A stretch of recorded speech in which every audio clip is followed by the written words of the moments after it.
Iya mas.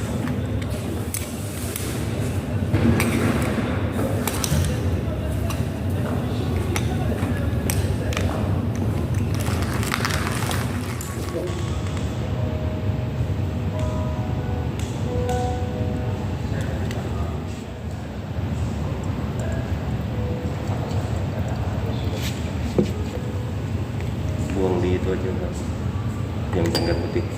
Di sini. Nah, kotak.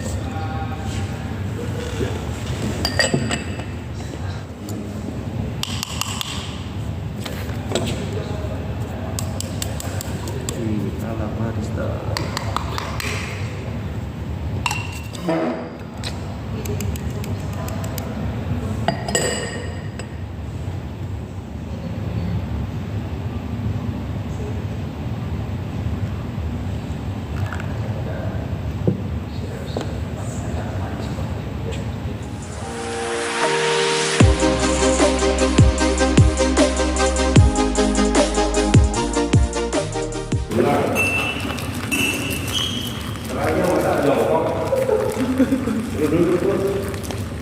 Iya mas.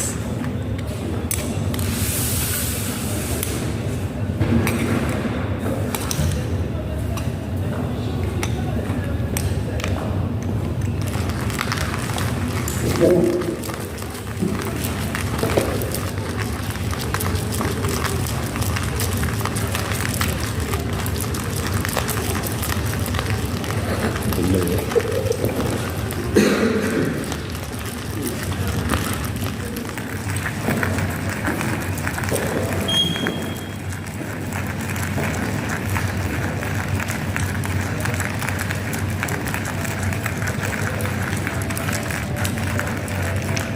Lagi bikin kopi mas.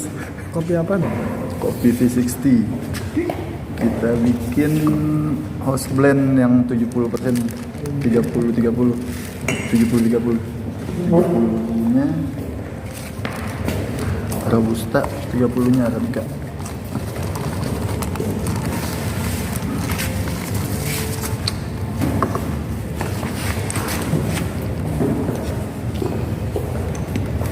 Terlalu lembut.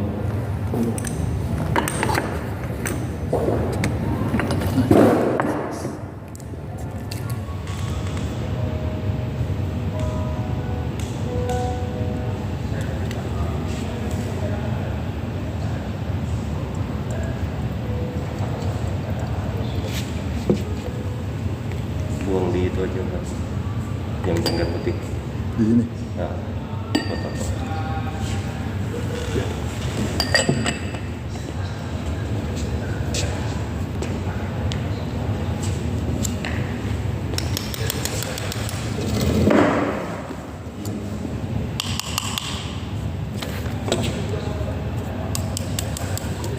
Alam Marista.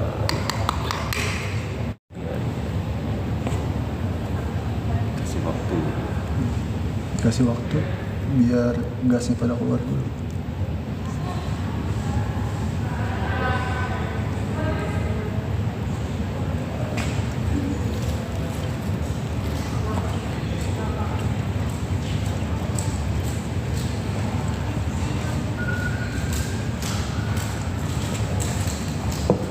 Pakai perkiraan aja ya.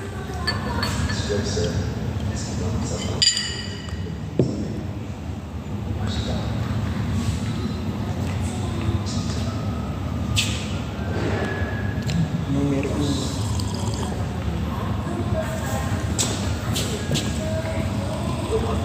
Gimana Pak? Mantap. Coba ini mas. Gelasnya nggak ada yang bagus ya?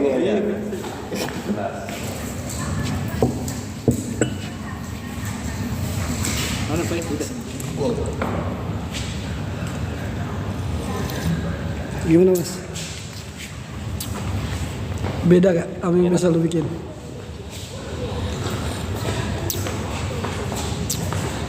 Mantap Pak. Asamnya ada, Terus? lebih dominan asam ya. Biasa kalau gue bikin pahit dominannya. Gue suka yang asam-asam.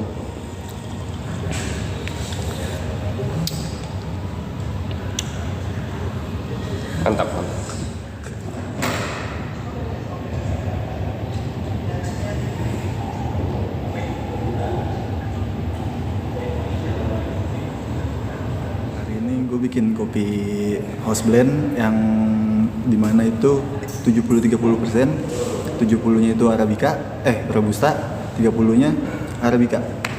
Otomatis yang dimana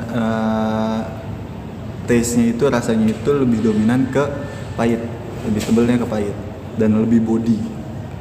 Tapi di sini gue bikin sengaja suhunya gue turunin dari 90 di bawah, di under 90. Kenapa? Takutnya yang keluar itu rasanya pahit kalau terlalu matang. Kalau terlalu di atas 90 itu takutnya terlalu matang. Nah, gue bikin under 90 derajat Celcius sudutnya. Kalau cara bikinnya itu pertama blooming itu di 30 ml air tuangan pertama. Blooming itu tuangan pertama 30 ml, tunggu 30 detik. Itu fungsinya untuk mengeluarkan gas dari si biji kopinya tersebut. Nah, tuangan kedua itu gue tuang karena gue pakainya tadi 15 gram biji. Berarti gue pakai rasionya itu sekitar 1:15. Dan hasilnya 1:5, hasil airnya itu jadi 225 ml. Jadi tuangan pertama 30, tuangan keduanya itu gue tuang jadi 120, tuangan terakhir sampai 225. Tuangan pertama itu fungsinya yang gue sendiri tahu, yang gue pernah belajar itu tuangan pertama untuk meningkatkan si bodinya. Bisa body, bisa manis, bisa sweet. Nah, tuangan ketiganya itu untuk tuangan ketiganya itu untuk sweetnya. Kalau yang tuangan keduanya itu untuk body, untuk asam gitu-gitu. Ini tahu kopi dari mana sih?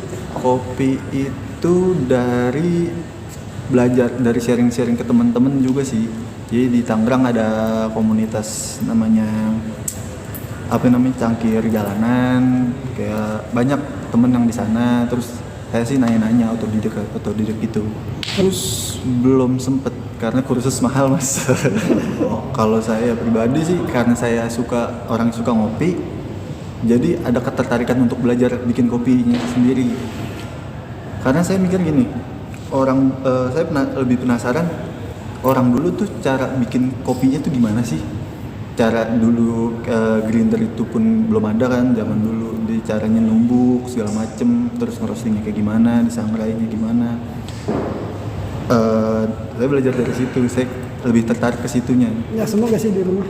Di rumah baru ada alat-alat manual kayak grinder manual, alat Vietnam drip, sama sekarang baru beli moka pot sih.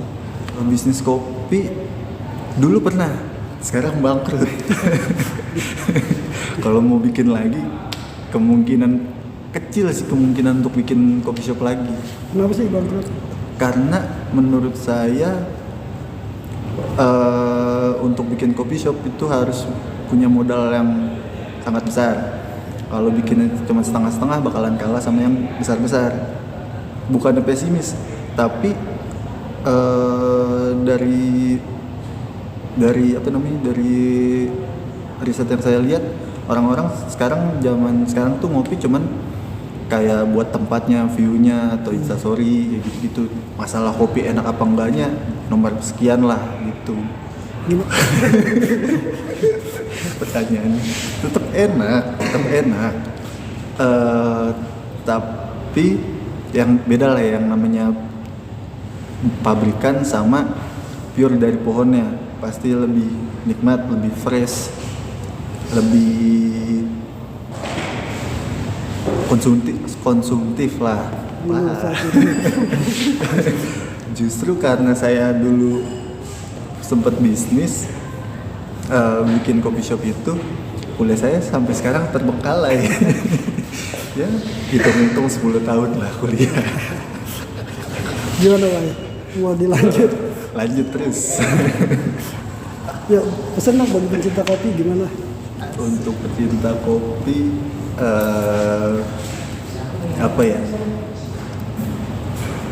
cintai kopinya, cintai petaninya. Petani itu penting, jangan sampai lupa sama petani. Yang penting itu petani, bukan si pembuat. Karena pembuat tanpa adanya petani menanam dengan cara menanam yang bagus kagak bisa bikin kopi yang enak. Jangan lupa sama dasarnya lah ya. Intinya. Gitu. Nyobain kopi ceritanya barista. Bekas barista dulu ya. Bangkrut.